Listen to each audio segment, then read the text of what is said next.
A grande entrevista desta semana é com o histórico da FNLA, Angola Cabango, a quem vamos agradecer por nos conceder a oportunidade de nos receber na sua residência.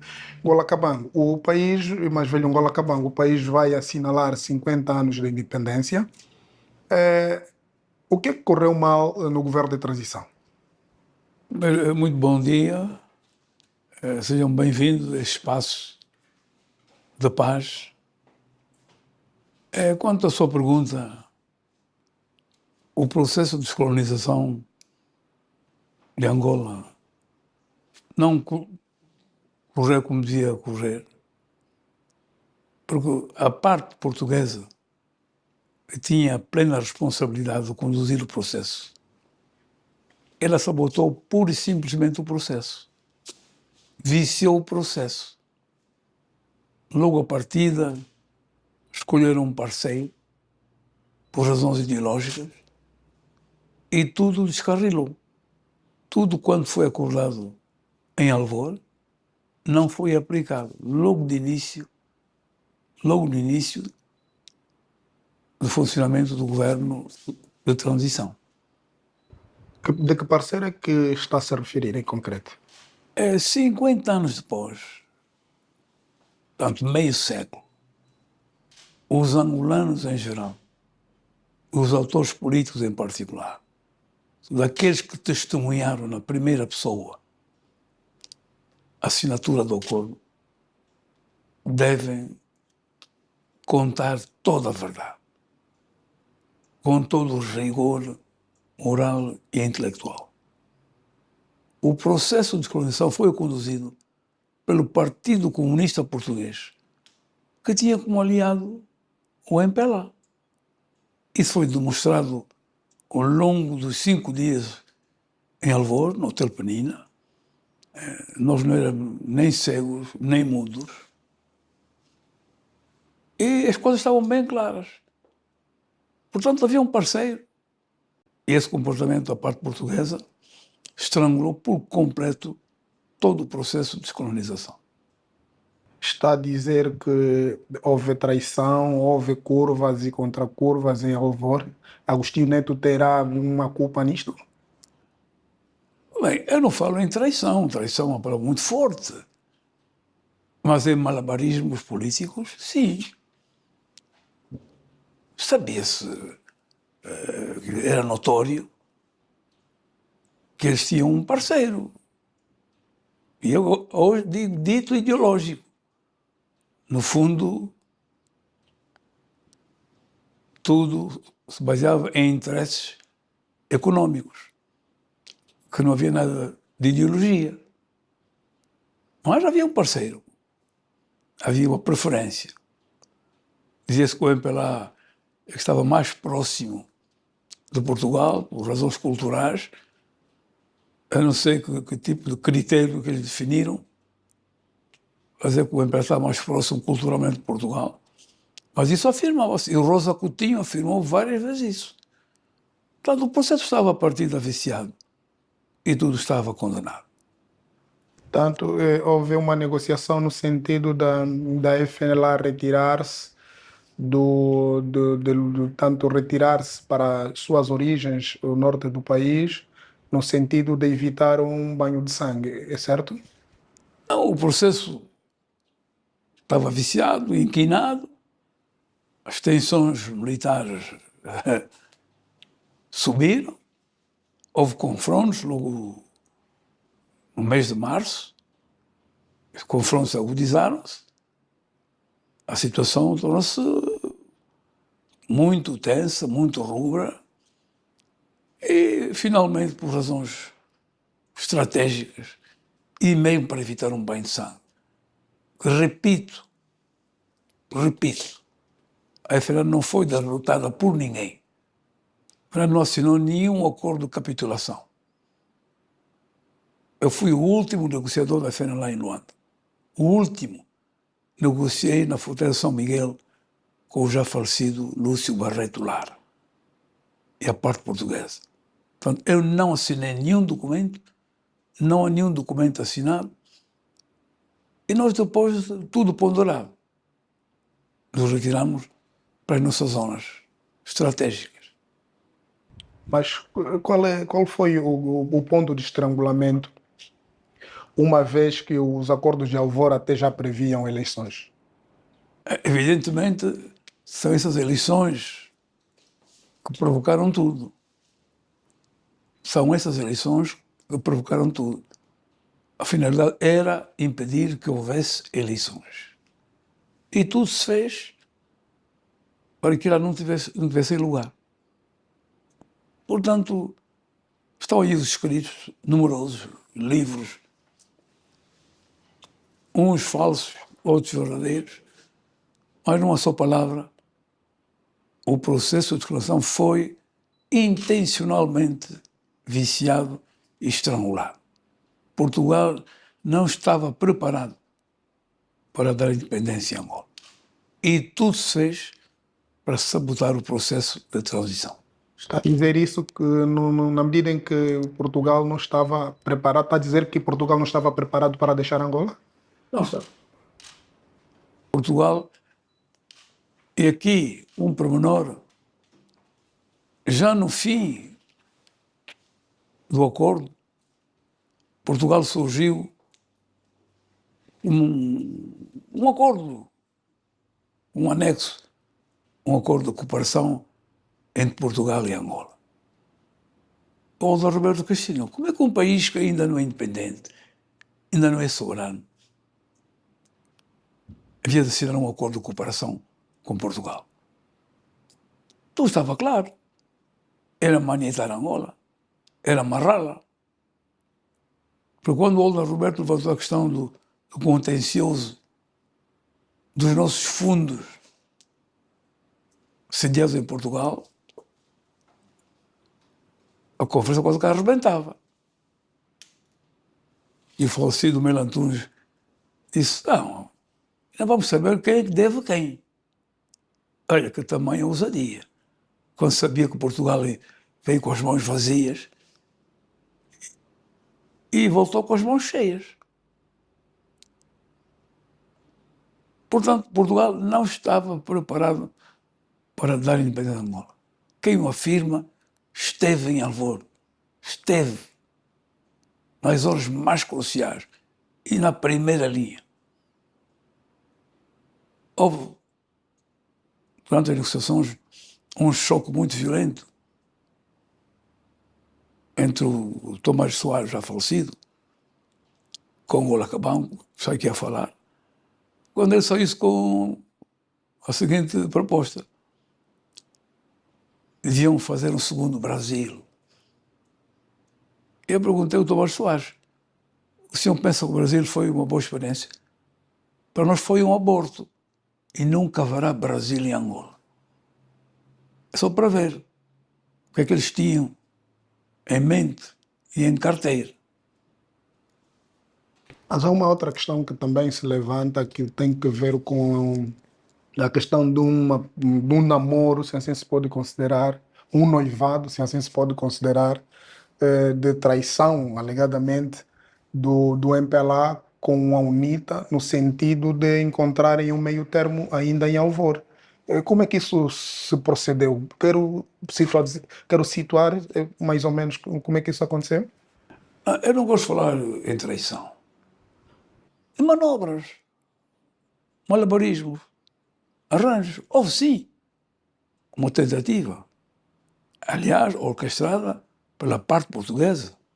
Houve um encontro em Lisboa entre uma delegação da UNITA do MPLA.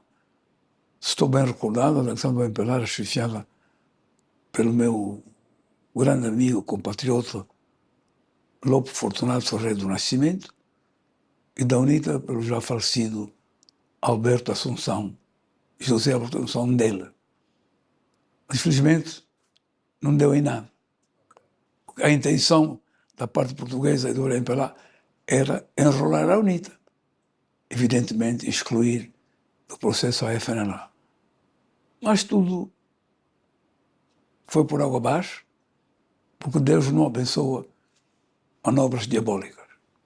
Considera que houve um pouco, digamos assim, considera que os mais velhos falharam por não terem conseguido o entendimento naquela altura? Se tivesse que fazer um recuo, faria diferente? Fariam Eu já o diferente? disse várias vezes e afirmo, nós também temos a nossa parte de culpas, de responsabilidade. Ao longo de toda a luta, fomos incapazes de constituir uma frente ampla contra o colonialismo. Houve algumas tentativas, mas não fomos felizes. Andamos desavindos 14 anos e pagamos no fim o preço. Quando nós surgimos em Mombasa, na cimeira entre os três movimentos de libertação, nós não íamos realmente unidos. A única coisa que nos unia era que nós queríamos a independência. Fizemos um esforço em Mombasa. Afinal, levou uma plataforma, um projeto de plataforma para a independência, e lá nos concertamos e partimos para Alvor, com um ponto consensual: a data para a independência de Angola, 11 de novembro de 1975. Foi uma data proposta por Álvaro Holder Roberto, ainda em Mombasa, aprovada pelo MPLA e pela UNITA e levada até Alvor. Foi o único consenso. O resto nós estávamos desavindos. Mas era um consenso, um meio consenso, tendo em conta que a FNLA proclamou a independência num outro ponto do território, a UNITA num outro ponto do território e o MPLA em Luanda. Qual é a sua visão em relação a esse problema? Bem, agora, a aplicação do processo é que falhou. Mesmo assim, desavindos. E não houve um consenso no meio de toda essa confusão. Que os três movimentos respeitaram a data de 11 de novembro de 1975. O MPLA proclamou a sua República Popular em Luanda. Eu, Luís, em nome de Roberto, proclamei o 11 de novembro, ou reafirmei 11 de novembro como data da independência, e a UNITA fez a mesma coisa no OMO.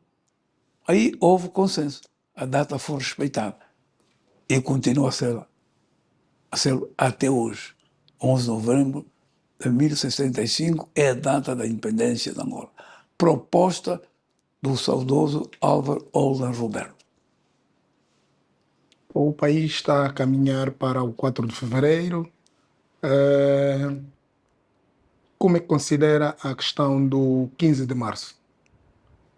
Olha, o 4 de fevereiro é a continuação de uma ação heroica da revolta da Baixa do Cassange, que ocorreu em 4 de janeiro de 1961,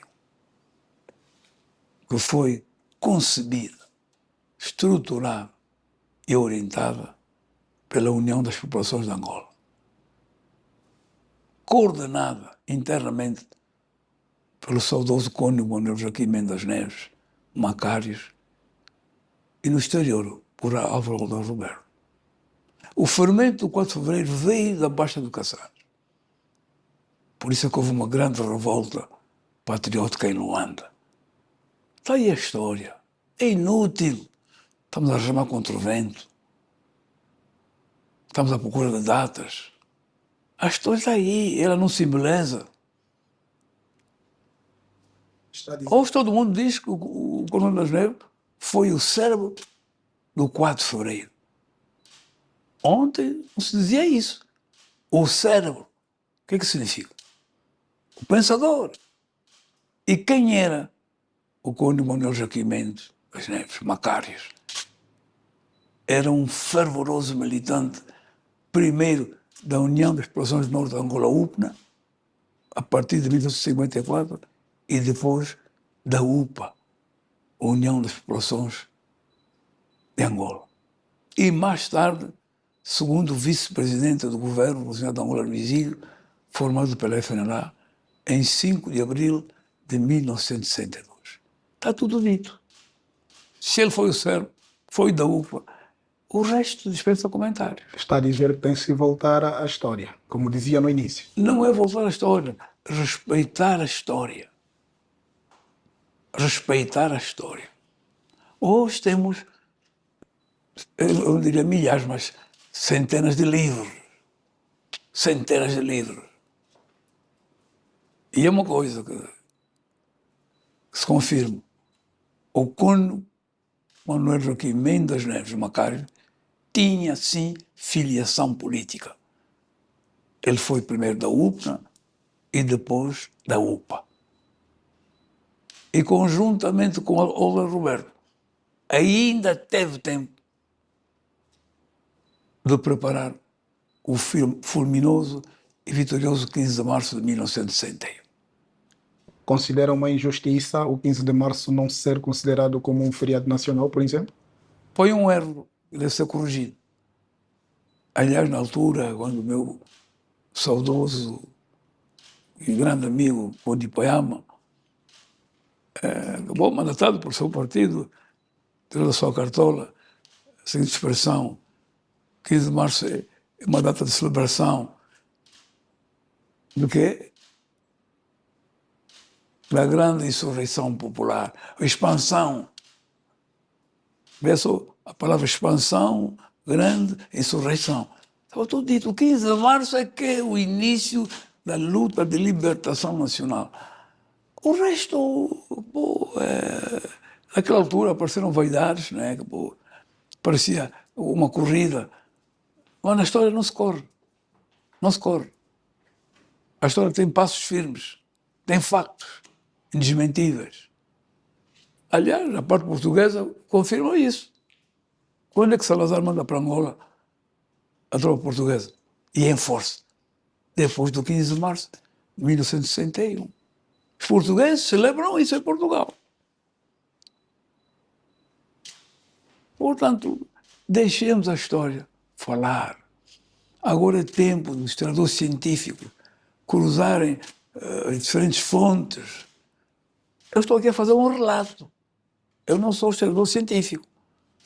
Os meus relatos devem ser analisados, filtrados, cruzados com outros, para que amanhã se escreva calmamente, seriamente, a história contemporânea de Angola, que é uma história riquíssima, riquíssima. Vamos mudar um pouco agora o nosso ângulo da conversa para introduzir aqui um elemento novo que tem que ver com o futuro da FNLA. Foi presidente da FNLA, digamos assim, um pensador da FNLA. A FNLA está a decair. Não tem receio que nas próximas eleições, se não obtiver um resultado satisfatório, corre o risco de ser extinto? Eu vou ser muito sincero. Como militante histórico da UPA-FNLA, estou muito preocupado com a situação do meu partido. Preocupadíssimo. E tenho estado a fazer tudo para dar o meu contributo a repor a FNLA no seu verdadeiro lugar. Mas isso só se consegue com o trabalho, com mais organização, mais dinamismo. Eu não me canso de repetir isso. É preciso presença no terreno, deixar os gabinetes, ir para o terreno, ao encontro das massas, ao encontro do povo. Mais disciplina. Não estou a falar de uma organização militar, mais disciplina clássica, normal. Então, podemos evitar aquilo que seria um desastre para Angola. Afinal, não pode desaparecer. Afinal, é parte da história contemporânea de Angola. Afinal, é o partido libertador. Portanto, tudo tem que ser feito. Nós, na FNLA, temos que fazer tudo. Mas não acha que é hora de se começar a atrapalhar com mais seriedade, porque Esse, digamos, segmento de partido histórico pode um dia descambar no fim do partido e isso não lhe vai deixar mal? Tem razão, nós não podemos dormir à sombra da história, né? Bem acomodados. Sim, temos uma rica história, de altos e baixos, mas temos que fazer falar a nossa história, dando continuidade, aquele espírito de luta, agora é uma luta política, luta democrática. Não podemos ficar a ler os livros, né? Acabou sobre, olha lá, libertou. Não basta isso. Temos que continuar, dar mais calor à chama. Portanto, numa só palavra, repor a FNLA no seu verdadeiro lugar, no cenário político angolano. Eu repito, com trabalho, com presença no terreno, com programas viáveis e não com meras palavras, e não estando nos gabinetes, e não emitindo simplesmente comunicados. Isso não nos leva a porto nenhum. Não acha que é hora de, digamos assim, entre aspas, introduzir agora um jovem na liderança do partido com o apoio dos mais velhos para se alavancar o partido? A geração de jovens? Eu considero-me um aprendiz da democracia. Estou a aprender. E uma vida da democracia devemos respeitar o que está estatuído. Ela tem uma direção. Ela tem é que trabalhar, agora estamos a trabalhar para que se realize a reunião do Comitê Central. E haverá um balanço. E vamos ver qual será esse balanço. E vamos ter que tomar decisões no sentido de dar mais força ao partido, mais dinamismo. Evidentemente, iremos por um congresso, tarde ou cedo. E é no congresso onde tudo será decidido. Em termos estatutários, em termos democráticos. Nada de violências, nada de atropelos, nada de golpes, mas tudo tem de ser feito democraticamente e com base nos estatutos e nos regulamentos internos do partido. Como é que encara hoje o país, de um modo geral, sobretudo a questão do combate à corrupção? O país, eu não digo que vai, já entrou numa era nova. Já estamos nos 50 anos. Há uns que ainda pretendem trocar galhardetes, quem é que fez mais, quem é que fez menos, quem é que fez pior. Eu gostaria que houvesse um novo discurso, uma nova mensagem. Fosse a seguinte: todos juntos vamos construir Angola nova. Virar a página com coragem. Foram 50 anos em que muita coisa aconteceu em Angola. Agora não é tempo, estamos a chorar, não é tempo, estamos a reabrir feridas purulentas, umas já estão bem cicatrizadas, agora é tempo de apontar novos caminhos. Mas quando fala das feridas cicatrizadas, está a falar do novo elemento que surgiu na política, que tem a ver com as 60 toneladas de explosivos? É isso que está a dizer? Olha, sinceramente eu ouvi e espero que ao mais alto nível se definam bem as coisas. Estou a ouvir relatos policiais. Como cidadão, primeiro, exijo que haja um relatório sério e profundo. Nós não podemos estar a viver de piparotes. Estamos permanentemente a meter a sociedade em alvoroço, criar o medo. Se é verdade, se apresentem as verdades. Está aqui a verdade, as provas. Porque nós queremos deixar de viver em situação de tensão. Já temos muitos problemas de fome, de saúde. Aí, temos agora cólera. Marlboro, malária que mata todos os dias. Não sei o que mais mata em Angola. tuberculose. Ouço agora todos os dias, falta de água em Luanda, da boca do ministro Borges. Então foram assim acordos, está cá uma empresa francesa, não temos água. Isto aqui é preocupante. Nós temos que ter um outro discurso. Um outro discurso que Angola é de todos nós. Eu não gostaria que, aos 82 anos, sempre que tivesse a oportunidade de falar para a imprensa, voltasse lá para as facadas, as bombas, por amor de Deus. Acha que Angola, aqueles explosivos não eram necessários, não eram suficientes pela experiência que tem para eu por criar hora não desequilíbrio, faço nenhum situações? juízo, deixo as autoridades apresentar o relatório mais profundo, mais sério.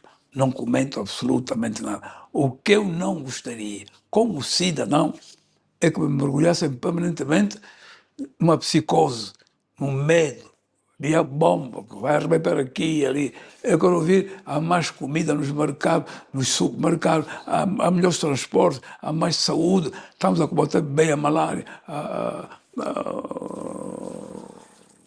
o que agora aí assim, essa doença que vem por aí, a cólera. E não com palavras.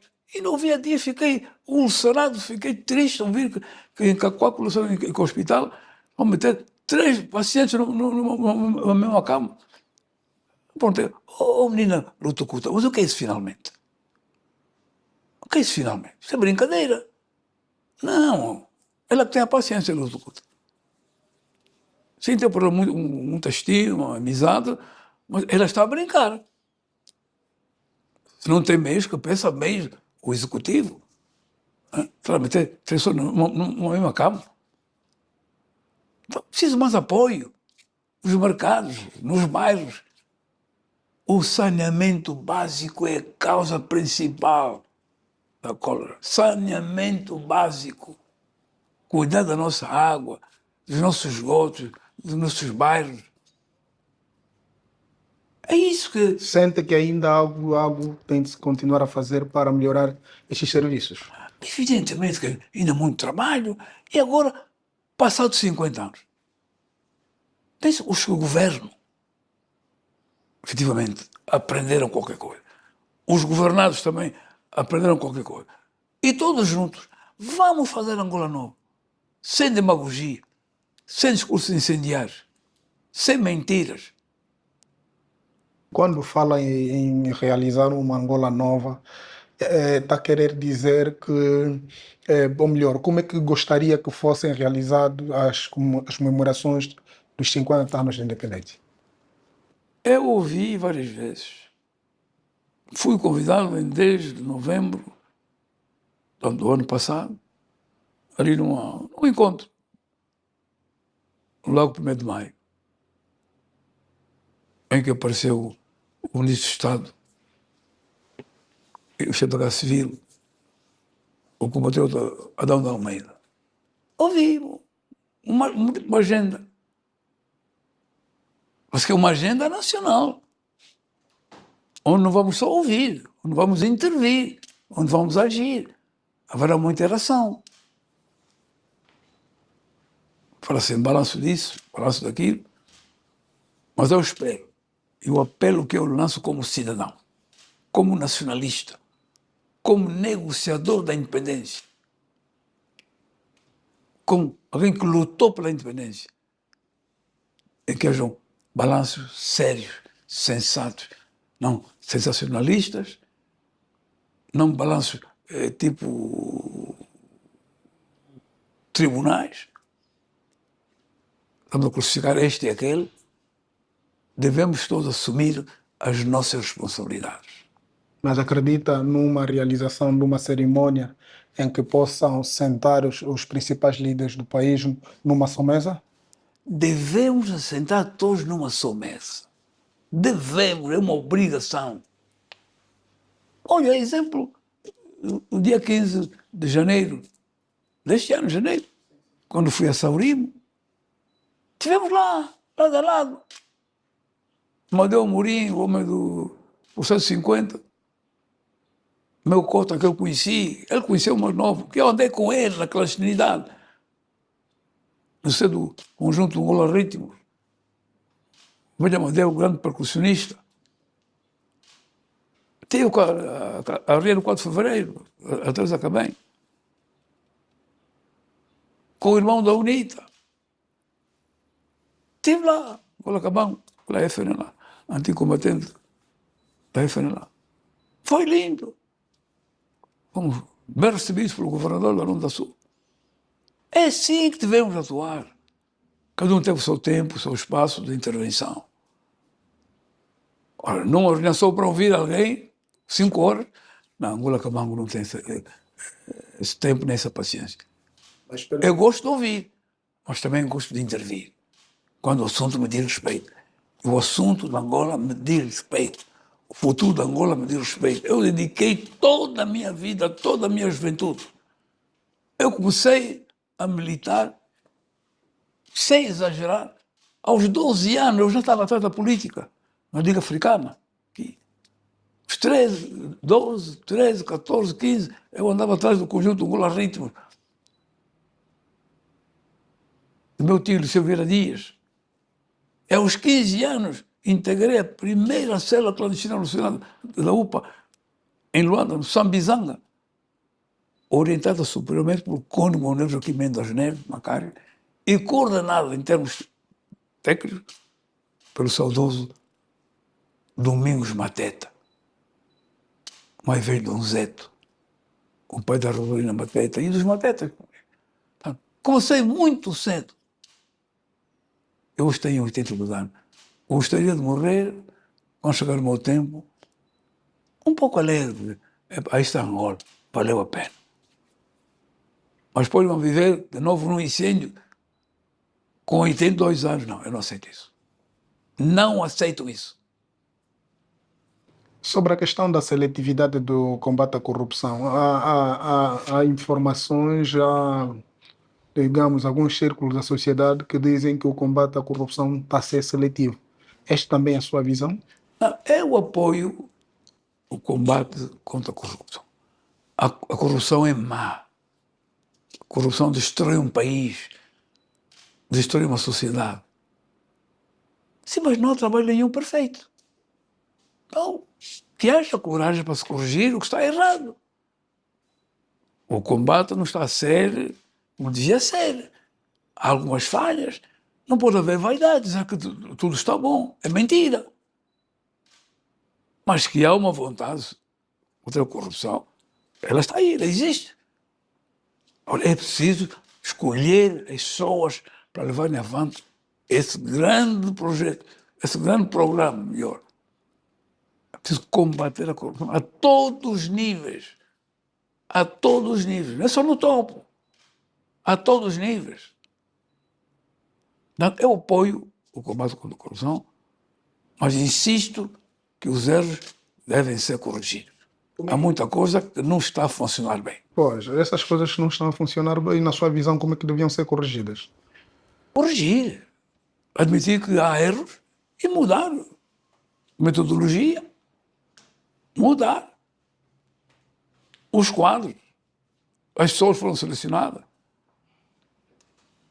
Uma das questões que lhe preocupa, quando falávamos em off, é a questão do, digamos assim, o tratamento que é dado aos ativos recuperados.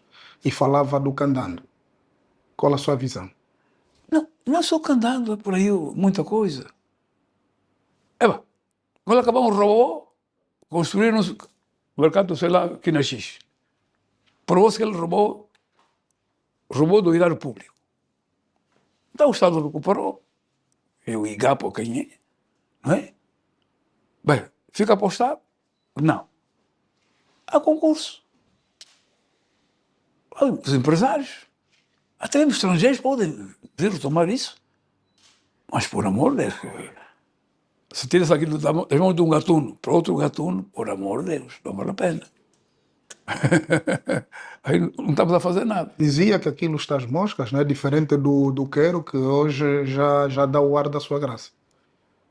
Eu não sou demagogo, e peço desculpas, nem mentiroso. Posso ter muitos defeitos na minha vida, mas eu não sou mentiroso. Eu vou semanalmente ao candidato. Semanalmente.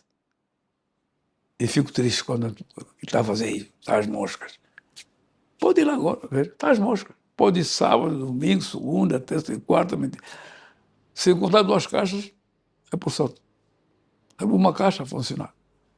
Um monstro daqueles. E com falta de produtos. Já acabou, não tem época, não vai. Por amor de Deus. Que ele foi recuperado. É um bem. É importante para o consumo da população. Então, se mete aquilo a funcionar como deve ser.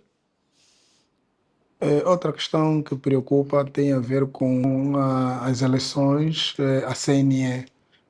Hoje, portanto, as CNEs em África são um problema. E temos ali Moçambique, que é um exemplo não muito bom do que aconteceu. Para cautelar situações não boas em Angola, como é que gostaria que fosse vista a questão da CNE, uma vez que as eleições em Angola sempre foram consideradas fraudulentas? É importante que os angolos tomem consciência que eles não vivem num deserto sozinhos. Nós estamos num mundo. Vivemos num conjunto de sociedade, de países. E temos que aprender com os erros dos outros. Evitar desastres. O homem que não aprende é um homem morto, homem que não vive. Vamos aprender. As CNNs em África têm de mudar de atitude, de metodologia. As eleições são para quê? Para trazerem mais liberdade, mais democracia, mais felicidade, mais estabilidade. E não para trazer guerras, mortes, destruições. Não. Cada eleição deve ser para reforçar a estabilidade do país, os valores democráticos, consolidar o país e não para enfraquecê-lo ainda mais. Não. Então, devemos aprender. Aprender não é mal nenhum. Dizia alguém, aprende-se até morrer. Mesmo aos 100 anos, ainda pode aprender. Então vamos aprender. Voltando ao combate à corrupção, sente alguma dor em ver os filhos do seu amigo José Eduardo dos Santos, exilados no exterior? Acha que o combate à corrupção devia ter uma outra forma de combate? Sabe, quando se inicia um processo, até porque ele não é linear, nem tudo corre às mil maravilhas. À medida que se vai avançando, vai-se corrigindo o que está errado. Há mais sensibilidade. Há mais tempo para se olhar para este ou aquele caso com um pouco mais de cuidado. Eu acho que as instâncias que governam o país vão tomar conta deste assunto com sentido patriótico. É o meu apelo. Não vamos interferir na justiça. Ela tem que ser independente, tem que fazer o seu trabalho. O que nós pedimos é que haja um trabalho correto, um trabalho justo. 50 anos de independência e ainda temos problemas da fome, com o potencial agrícola que o país tem, o que é que acha que está a falhar? A má aplicação dos lindos programas que são elaborados. Má aplicação. Má gestão. É preciso colocar o homem certo no lugar certo. Preciso fazer uma rotação de quadros. Nunca se deve deixar um quadro mais de 5 anos num posto ministerial. É a minha opinião, Olacabamba. Por mais bom que seja o quadro, 5 anos é um tempo para demonstrar serviço. Uns que ficam 10, 15 anos, não, não dá. Não dá. depois que torna-se um disco riscado, né? É. Um bom quadro, um bom gestor, fica 5 anos e mostra trabalho. Angola é um escândalo de riqueza. Água, a primeira riqueza. Está aí. Toda Angola é agrícola. Tirando, mesmo lá no deserto. Não se come no Cunene. Cunene come-se. Há muito que se come. Mas é uma questão de gestão. Está a passar um certificado de incompetência ao governo do MPLA, é isso que está a dizer, uma vez que está há 50 anos no poder? Eu não estou a passar nenhum certificado de incompetência. O próprio MPLA é que deve analisar os seus 50 anos, internamente. Eu também vou analisar os meus 50 anos internamente. Como é que eu, Angola Cabão, me comportei durante 50 anos? Qual é a sua atual relação com o Presidente da República? Não, a minha relação é boa. É uma relação boa, patriótica, fraterna. Ele é o mais alto magistrado do país, não é? Sempre que eu tenho uma opinião a transmitir, eu procuro os canais apropriados. E mesmo publicamente digo, olha, General João Manuel Gonçalves Lourenço, faça melhor. Por exemplo, no caso da reconciliação. Sim. Não me canso de apelar a ele. Este é o momento. Seja também o campeão da reconciliação nacional. Mas esse processo não está a caminhar conforme. Não, mas o apelo do Angola acabou nesse sentido. General, seja também o campeão da reconciliação nacional. Vamos juntos construir Angola nova. Temos boas relações. E se eu tiver que me dirigir a ele de uma outra forma, por escrito, não hesito. Diferente do seu amigo Zé, que estavam permanentemente juntos. Qual é a última vez que esteve com o Presidente João Lourenço? Não, olha, fisicamente foi naquele almoço dos nacionalistas, né? Mas o contacto é muito bom. A corrente passa muito bem, né? Não é? Ele está com as redes do país, eu estou a observar, estou a seguir, sou parte desse país, sou parte da história, e ele sabe que eu também, Angola Cabão, tem uma palavra a dizer. O Angola Cabão é um libertador. E é uma palavra a dizer, tem a ver com a questão que tem que ver com a criação da estátua, uma estátua única, com as 3 figuras que libertaram Angola. Não, isto para ainda voltei a repetir, mas como no IS, o meu apelo continua. Mas o MPLA diz que o 1º de maio é para Agostinho Neto e não para Holder Roberto nem Sabino. Não, olha, é assim que se estabelece o debate. Está um debate. Agora é um debate, né? Eu mandei a bola para o interior do MPLA, não é? O MPLA está a reagir. Já é bom. Então eu digo, o que é que vamos fazer? Olha, vamos acabar. Não é assim, vamos assentar e vamos fazer assim. Porque não é o Angola Cabão, como pessoa.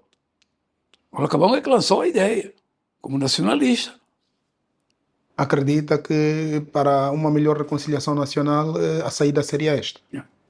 Extraordinário. Eu te diria única. O povo, ao ver os 3, os homens que fundaram o Estado de Angola, a expressão é minha. Eu estou aqui a ferir os arquitetos, o que acabamos, não é assim. É tridimensional. Ali. Eu não digo que tudo seria um mar de rosas, não. Mas um bom princípio. Estão aqui os pais fundadores do Estado de Angola. Agora podemos sim começar a falar do Conselho Nacional e traçar os contornos, os desenhos da futura nação angolana. Porque Angola ainda não é uma nação. Angola é um país. Como assim que ainda não é uma nação? Não é nação. Por quê? Ainda não é nação. É um país. com várias culturas, vários povos, que vivem no mesmo espaço geográfico que se chama Angola. Bom, é mesmo na reta final, mas há uma questão que nos inquieta, que é a questão do Conselho da República. Dizia no outro dia, em off, que o Conselho da República é um órgão importante que deve permanecer, mas que era preciso criar-se uma nova frente, um novo ente que pense em Angola de facto sem diferenças. Continua a alimentar este seu pensamento? No ser de um país, as instituições duram o tempo que for necessário. E elas devem obedecer à dinâmica que se cria no país. E há momentos que elas deixam de ser eficientes. Então, um espaço, um foro mais abrangente, não é? Para debatermos a reconciliação e a construção da Angola Nova. Por onde está aí o Conselho da República? Sim, faz o seu trabalho. Um órgão consultivo, aconselha o Presidente da República, mas pode aparecer uma instituição mais larga, um foro mais vasto. E vamos caminhando. É assim que os países se fortalecem com novas instituições, não seria mal nenhum. Como é que estamos em termos daquilo que são as suas memórias? Já está a escrever? Não, eu já disse repetidas vezes, eu estou no fim. Só estou agora a ver uns timings. Estou completamente... Está no fim. Como eu disse ainda há dias, as memórias, ou qualquer livro, não se esgota no seu volume. É subir depois da morte, fica o material para o segundo, terceiro, quarto volume. Portanto, aquilo que considero o primeiro volume está tudo preenchido. Agora, se o Gabão terá esquecido qualquer coisa, ou metido algo, não é por malabarismo, não é por ser malandro, não. É porque nem tudo vem num livro. Não sou o livro melhor, não é? O que é que está a escrever e o que é que traz em concreto nessas memórias? A minha trajetória acabou, a minha infância, a minha militância clandestina, a minha integração na UPA, toda a luta, a minha formação no exterior, né? Tanto a minha participação em ações para a independência, estive em Mombasa, primeira cimeira, estive em Alvor, onde assinou o acordo da independência, e estive em Nakuru, a cimeira da salvação. Fomos a Nakuru tentar salvar o processo de descolonização, mas não fomos capazes, não fomos felizes. Portanto, estive em muita coisa, estive no governo de transição, né? E depois recuamos, estive mais de 16 anos no exílio, no Congo, e regressei a Angola pela Grande Porta em 1991, participei das primeiras eleições em 92, não fomos felizes, conseguimos 5 deputados, agora acabamos, não foi eleito deputado, nem por isso abandonei, continuei a luta. Em 2008 fui eleito deputado, porque, entretanto, substituí o da Roberto em 2007, depois do seu falecimento, e ainda cá estou como antigo combatente, militante histórico, a dar aquilo que ainda posso dar. Mas só como militante histórico da UPA-FERLA, e mais nada, sem uma outra missão. Dar um pouco de oxigênio à minha FRA que está doente. Sei que também está a desenvolver, como Presidente da República, alguma atividade no agronegócio. Sim, eu sou engenheiro de formação, sou um agroindustrial, gosto muito do campo, muito da agricultura, sou a semear feijão, milho, hortícolas. Não é? É a minha parte, acabou a minha vida. Acabou empresarial. Para eu poder viver com a minha família, para eu poder também ajudar os que me rodeiam. Então, aos 82 anos, ainda vou caminhando, vou trabalhando. Olha, o Presidente da República deu um bom exemplo. Desporto, pedalar. Veja agora, voltou a publicar a sua página, que ele faz 20 quilômetros por dia, o que é, quando tem tempo. É muito bom. O Presidente é um bom atleta, é um militar, né? Se eu pudesse, também faria a mesma coisa que ele, né? Mas infelizmente já não consigo pedalar, né? Como deve ser, mas vou andando, né? Vou andando. Eu ando muito, principalmente de carro. Eu percorro Angola de carro. Do carro. O Presidente faz ele muito bem, faz bem o físico dele, sim senhor, pedalar. E ele aconselha na sua página. Você tem uma página onde escreve. Ainda li ontem. Isso é muito bom.